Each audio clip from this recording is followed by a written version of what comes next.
যে ঘরে দুইকা তিনবার সূরা ইখলাস পড়বে, ওর ঘরে এরকম বরকত হবে যে প্রতিবেশীর ঘর পর্যন্ত ছড়ায়া যাবে। ওই বরকত যায়া উছলায়া বোঝেন কি? উতরায়া বলে এই বরকত উছলায়া যায় প্রতিবেশীর ঘরে পড়বে, প্রতিবেশীর ঘর পর্যন্ত বরকত দিয়ে বেরা যাবে। মানে তো না, আমরা তো শুধু শুধু চিল্লাইতেছি, আমাদের ঘরে অশান্তি কেন? সুখের লেগেই তো বিয়া করলাম, কিন্তু বিয়া করে তো দেখলাম আরো অসুখ বেশি।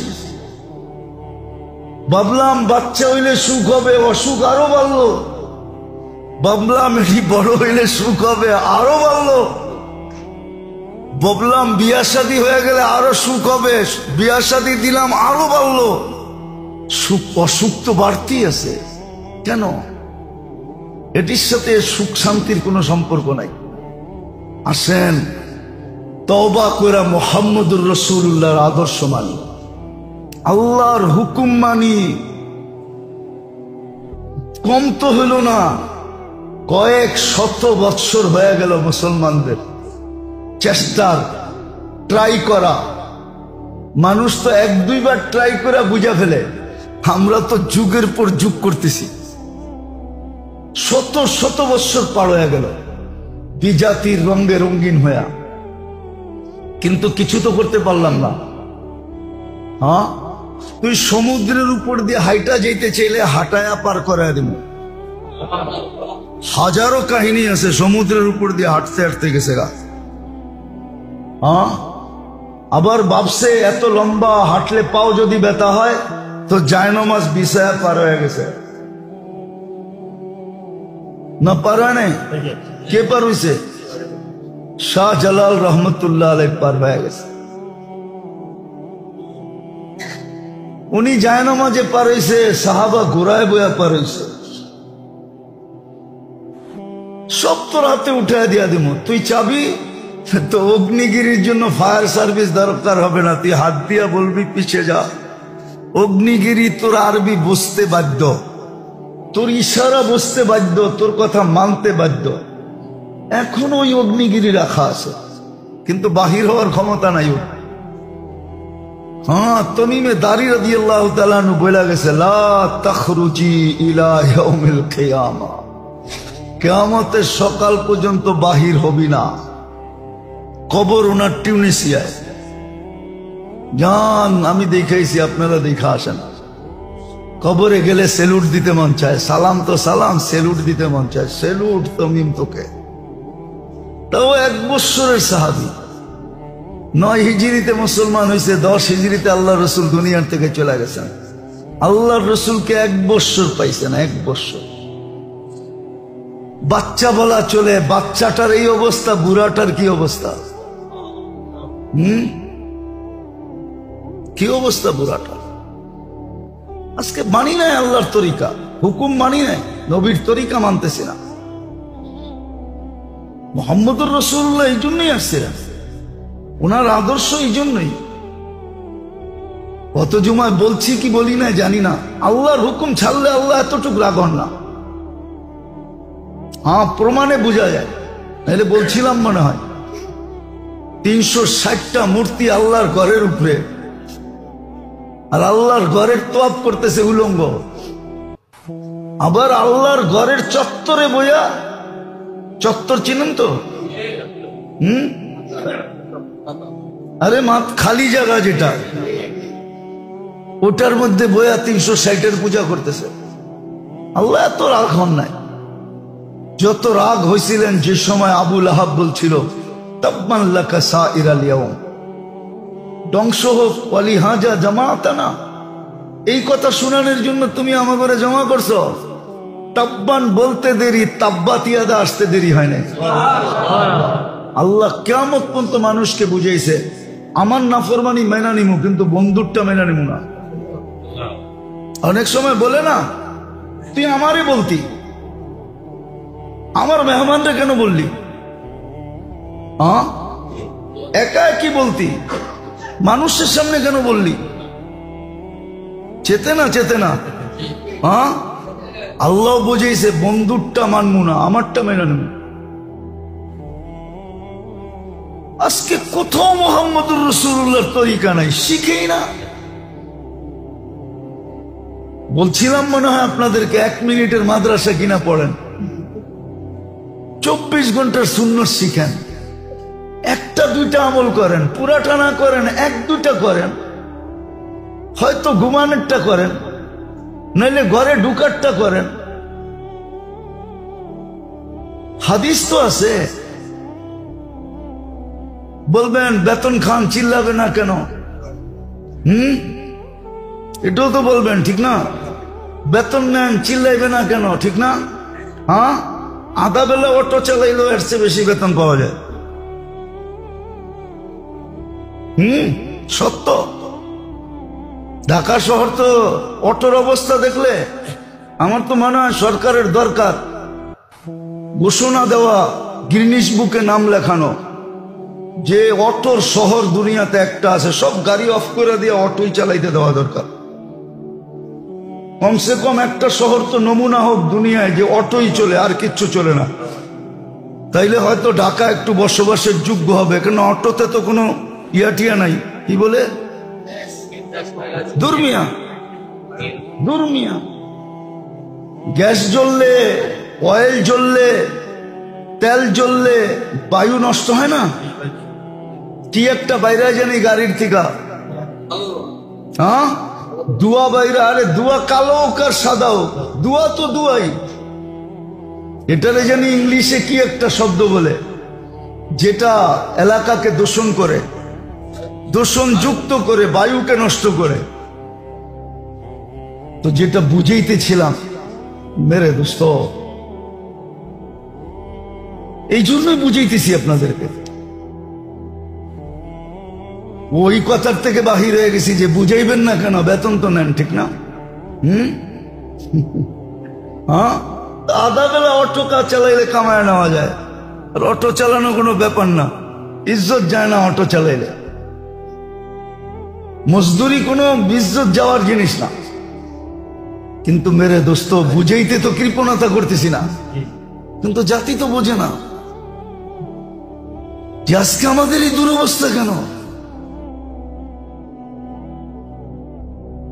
শুধু এতটুকু করেন নাই যে বাধ্য করেন না। বাধ্য যদি করতেন তাহলে আমাদের স্বাধীনতা থাকতো না। ইচ্ছা স্বাধীনতা যেটা আমাদেরকে দিয়েছেন, যে কমসে কম আমরা ইচ্ছা করতে পারি, হোক আর না হোক। বাকি সৃষ্টির ভিতরে তো ইচ্ছা করার ক্ষমতাও নাই। ইচ্ছা করার মতো যে আইসি, ইচ্ছা করার মতো যে একটা শক্তি, এই শক্তিটাও আল্লাহ কোনো সৃষ্টিতে দেন নাই। আমরা ইচ্ছা করতে পারি, হোক আর না হোক। হ্যাঁ, এটাও সত্য, মানুষের ইচ্ছা যখন আল্লাহর ইচ্ছার অধীন না হবে, বা মানুষের ইচ্ছা অনুযায়ী প্রতিফলিত করা যতক্ষণ পর্যন্ত আল্লাহ না চাবে, ততক্ষণ পর্যন্ত হবে না। ওমা তাশাউনা ইল্লা আইয়াশা আল্লাহু রাব্বুল আলামিন। এটাই আল্লাহর পক্ষ থেকে ঘোষণা। কিন্তু হ্যাঁ, আমরা ইচ্ছা করতে পারি, ইচ্ছা স্বাধীনতা আছে, ইচ্ছা করার মতো ক্ষমতা আছে, কিন্তু বাকি সৃষ্টির ইচ্ছা করার ক্ষমতাও নাই যে সে কোনো কিছু ইচ্ছা করবে।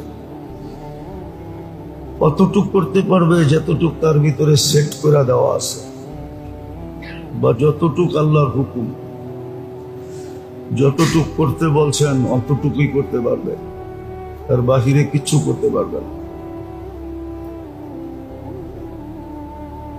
তো আল্লাহ মানুষকে বুঝাইছেন,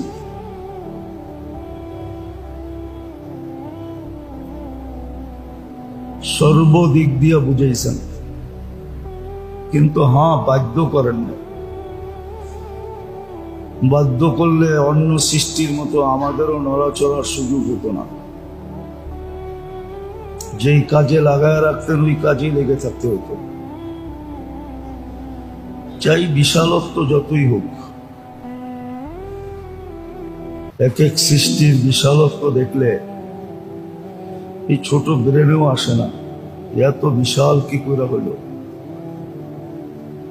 যদি সৃষ্টির বিশালত্ব দেখতে যাও, আর আল্লাহর বিশালত্বের তো কোনো কথাই নাই। আল্লাহ কত বড়, আল্লাহু আকবার, যেটা আমাদেরকে শিখাইছেন এটা কত বড়। তো বিদায় আল্লাহ আমাদেরকে বুঝাইছেন, সুস্পষ্ট বুঝাইছেন। যেমন কোরআন একটা অক্ষরিক কোরআন, আর একটা হলো বাস্তব কোরআন। মুহাম্মদুর রাসূলুল্লাহ সাল্লাল্লাহু আলাইহি ওয়াসাল্লাম এটা বাস্তব কোরআন, জিন্দা কোরআন। অক্ষরিক কোরআনকে বাস্তবভাবে বুঝাইছেন আমাদেরকে। আর এটার কারণ এটাই যে মানুষ যেন দামি হয়। দাম দিয়া অস্তিত্ব দিছি, দাম যেন অক্ষুণ্ণ থাকে। শ্রেষ্ঠত্ব দিয়ে অস্তিত্ব দিছি, শ্রেষ্ঠত্ব যেন অক্ষুণ্ণ থাকে। অনেক সময় হয় আপন জনকে কারো কাছে দিয়া এই কথাই বলে দেয়, দেখো আমার যেন ইজ্জত থাকে। এরকম হাজারো প্রমাণ আছে। ছেলেকে, ভাইকে, বাইগনাকে, বাতিজাকে কারো কাছে দিয়ে এই কথা বলে যে দেখো আমার যেন ইজ্জত থাকে। এই শব্দটা তো আল্লাহর জন্য শোভনীয় না, ব্যবহার করা যায় না। আল্লাহ শ্রেষ্ঠত্ব দিয়ে এটাই বুঝাইছে যে আমার শ্রেষ্ঠত্ব যেন, আমার ঘোষণা যেন অক্ষুণ্ণ থাকে। আবার সমস্ত সৃষ্টিকে বিসর্জিত দিয়া, বিসর্জন দিছেন, বলি দিয়া দিছেন। এই জন্য কোন সৃষ্টির কোনো বিনিময় রাখেন না। সমগ্র সৃষ্টি আমাদের চেয়ে বেশি আল্লাহকে মানে, আল্লাহর গুণগান গায়, 24 ঘন্টা গাইতে থাকে। হয়তো আপনি আর আমি বুঝি না, কিন্তু 24 ঘন্টা আল্লাহর গুণগান গায়। কোরআন এটাই বলে, মা মিন শাইইন ইল্লা ইউসাব্বিহু বিহামদি রাব্বি। সমস্ত বস্তু, শুধু প্রাণী না, বস্তু আল্লাহ রসুল প্রমাণ করে দেখাইছেন। রুটির টুকরাটা পর্যন্ত নিয়ে প্রমাণ করে দেখাইছেন যে দেখো তসবিহ পড়ে। পাথর দিয়ে দেখাইছেন তসবিহ পড়ে। তরু লতা থেকে নিয়ে সমস্ত বস্তু,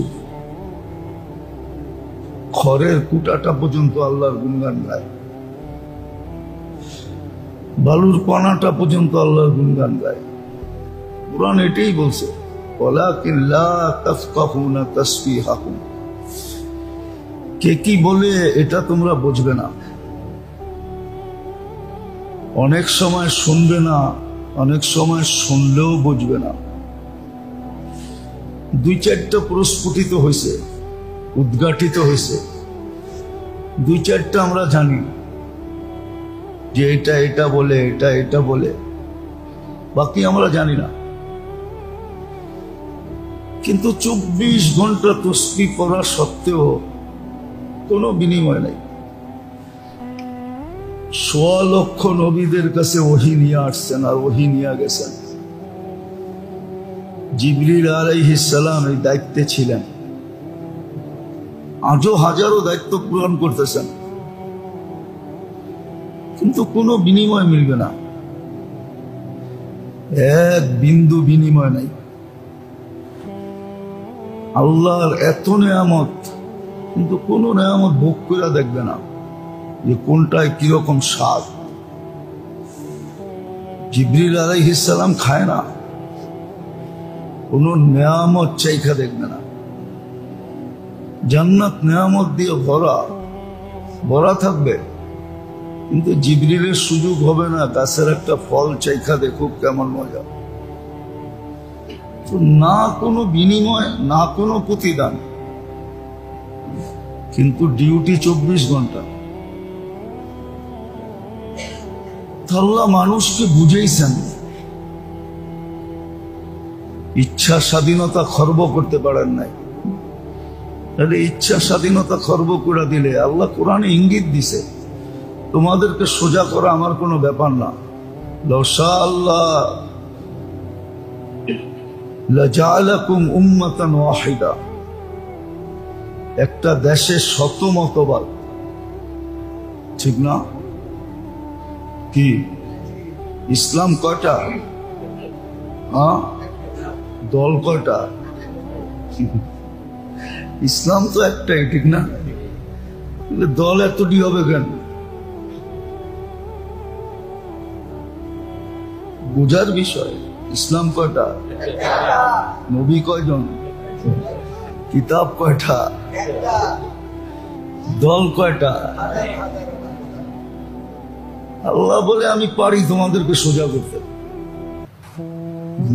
লাউ শা আল্লাহ লাহাদাকুম জামিয়া, তোমাদের ইচ্ছা স্বাধীনতা ছিনায় নিয়ে গেলে তোমরা লম্বা হয়ে যাবে। হ্যাঁ, সাপ মরলে লম্বা হয়, তোমরা জিন্দা থাকতে লম্বা হয়ে যাবে। তোমাদেরকে আমি সোজা করতে পারি, আল্লাহ পারে সোজা করতে, কিন্তু ওই যে ইচ্ছা স্বাধীনতা খর্ব হয়ে যাবে, শ্রেষ্ঠত্বের ভিতরে দাগ লেগে যাবে, এই জন্য আল্লাহ সোজা করেন না, শুধু বুঝান আর অপেক্ষা করেন। এটাই কোরআন ইঙ্গিত দিছে, লাউ শা আল্লাহ লাহাদাকুম জামিয়া, তোমাকে সঠিক রাস্তায় আনতে বেশি সময় লাগবে না, তুমি দৌড়ায় আইসা সঠিক রাস্তায় দাঁড়ায় যাবে। তোমার তেলাইতে হবে না, তোমাকে তেলানো বোঝেন না? তেলানো মনে হয় বোঝেন না। তেলানো বোঝেন কি? খোসামত করা, তেল মারা। তোমাকে তেল মারতে হবে না, তুমি এমনি সোজা হয়ে যাবে। এটার পিছু যুক্তি আছে। সারাদিন আল্লাহ প্রয়োজন মেটাবে, সারাদিন আল্লাহ আপনাকে আমাকে সাপ্লাই দিবে,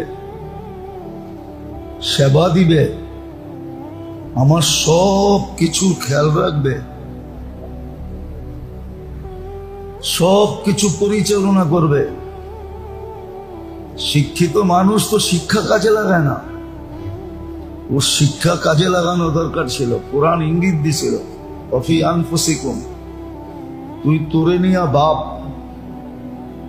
নিজেরে নিয়া ভাবে না, সারাদিন অন্যের নিয়া ভাবে। এই শরীরটা যদি প্রযুক্তি দিয়ে চলতো তাহলে বোঝা যেত প্রযুক্তি কতটি লাগে। এটা তো কুদরত দিয়ে চলে, কুদরতের প্রযুক্তি দিয়ে চলে। আল্লাহর কুদরতের চোখে না দেখা প্রযুক্তি দিয়ে চলতেছে। এই জন্য কোনো জায়গা খরচ হয় না, এই জন্য কোনো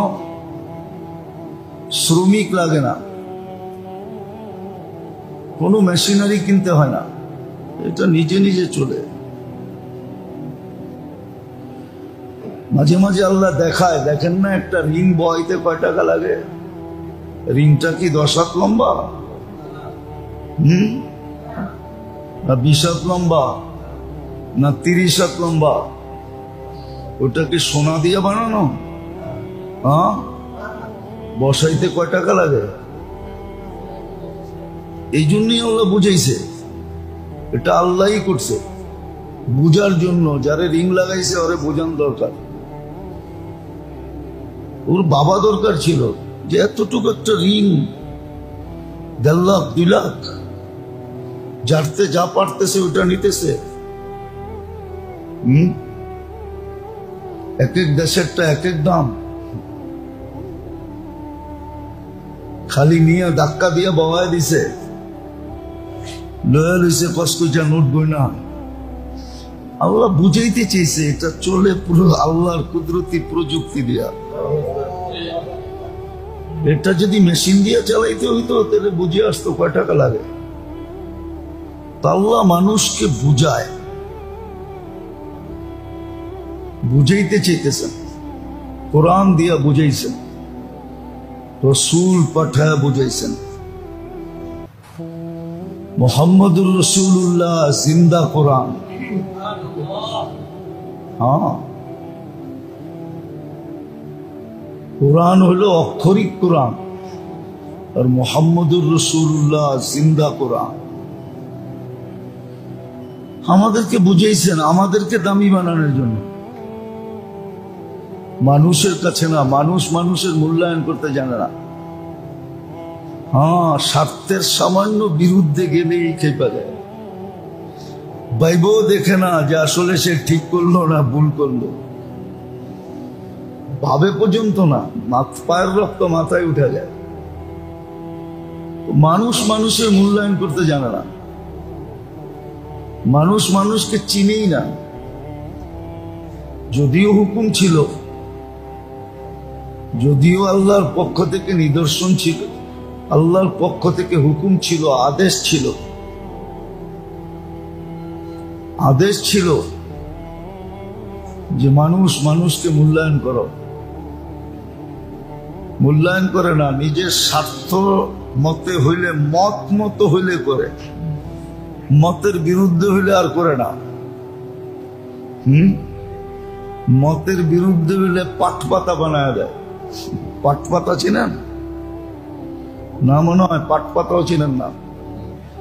পাটপাতার মূল্য মানুষের মূল্য নাই,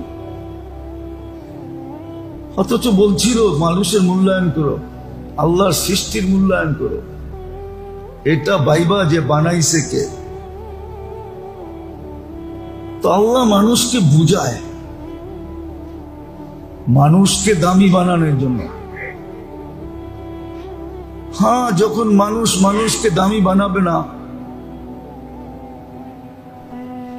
মানুষ যখন মানুষকে দামি বানাবে না,